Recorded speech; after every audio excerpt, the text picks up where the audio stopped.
Europe طاق میں بیٹھے ہیں مدت سے یہودی سود خوار، جن کی رباہی کے آگے ہیچ ہے زور پلنگ۔ خود بخود گرنے کو ہے پکے ہوئے پل کی طرح، دیکھیے پڑتا ہے آخر کس کی جولی میں پرنگ۔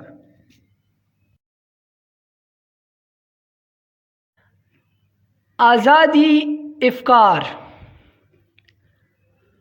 جو دونی فطرت سے نہیں لائق پرواز، اس مرغ کی بیچارہ کا انجام ہے افتاد۔ ہر سینہ نشیمن نہیں جبریل امی کا، ہر فکر نہیں طائر فردوس کا صیعت۔ اس قوم میں ہے شوخی اندیشہ خطرناک، جس قوم کے افراد ہو ہر بند سے آزاد۔ گو فکر خدا داد سے روشن ہے زمانہ، آزادی افکار ہے ابلیس کی ایجاد۔ شیر اور خچر۔ شیر: ساکناً دشت و صحرا میں ہے تو سب سے الگ، کون ہے تیرے آب و جد، کس قبیلے سے ہے تو؟ خچر: میرے ماموں کو نہیں پہچانتے شاید حضور، وہ صبا رفتار شاہی السبل کی آبرو۔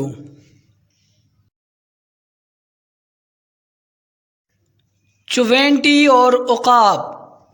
چوینٹی: میں پامال وہ خوار وہ پریشان وہ درد مند، تیرا مقام کیوں ہے ستاروں سے بھی بلند؟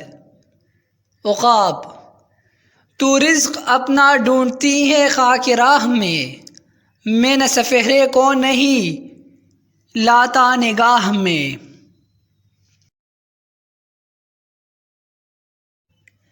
فطرت میری مانند نسیم سحری۔ فطرت میری مانند نسیم سحری ہے، رفتار ہے میری کبھی آہستہ کبھی تیز۔ پہناتا ہوں اطلس کی قبا لالا و گل کو، کرتا ہوں سرخار کو سوزن کی طرح تیز۔ قطعہ: کل اپنے مریدوں سے کہا پیر مغاں نے، قیمت میں یہ معنی ہے درناپ سے دہ چند۔ زہر اب ہے اس قوم کے حق میں افرنگ، جس قوم کے بچے نہیں خوددار و ہنرمند۔